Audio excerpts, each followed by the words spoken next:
আসসালামু আলাইকুম, কেমন আছেন সবাই? আশা করি সবাই ভালো আছেন। প্রচণ্ড গরম পড়েছে, তাই না? এই গরমের মধ্যে পাস্তা রান্না করে খেলাম, আর এইদিকে পিঠা বানানোর ধুম পড়েছে। যেহেতু প্রচুর রোদ, তাই এই রোদের মধ্যে এই পিঠাগুলো বানালে খুব ভালো হয়। তো আপনাদের কোন কোন এলাকায় এই পিঠাগুলো বানানো হয় তা কমেন্টের মাধ্যমে জানিয়ে যাবেন। তো দেখুন, এখানে আমরা পিঠা বানাচ্ছি। কত সুন্দর, সবার হাতে মেহেদি। ঈদের পরের দিন পিঠাগুলো বানাচ্ছিলাম। তো এই তো পিঠা খুব আনন্দ নিয়ে বানাচ্ছি সবাই। কত কালারিং পিঠা, এক এক ধরনের পিঠা বানানো হচ্ছে, এক এক ডিজাইনের আর কি। তো এগুলো নিয়ে সবাই খুব আনন্দ করে বানাচ্ছিলাম। আবার এই দিকে ভর দুপুরে উঠে গেলাম আম পাড়ার জন্য। আসলে এটা আমি পারতেছি না। তো এই তো আম পাড়তেছে, পাকা পাকা আম নামালাম গাছ থেকে, সবাই মিলে খেলাম। এরপর আবার চলে গেলাম বিকেলে নাস্তার আইটেমে।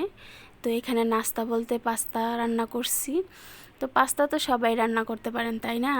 তো আমিও আমার মতো করেই একটু রান্না করলাম। গরুর মাংস দিয়ে আর কি রান্নাটা করছি, একটু ঝাল ঝাল করে, কাঁচামরিচ বেশি করে দিয়ে। আবার একটু গরুর মাংস দেওয়া হয়েছে যাতে একটু ভালো লাগে। একটু আলু কুচি দিলাম বাচ্চাদের জন্য।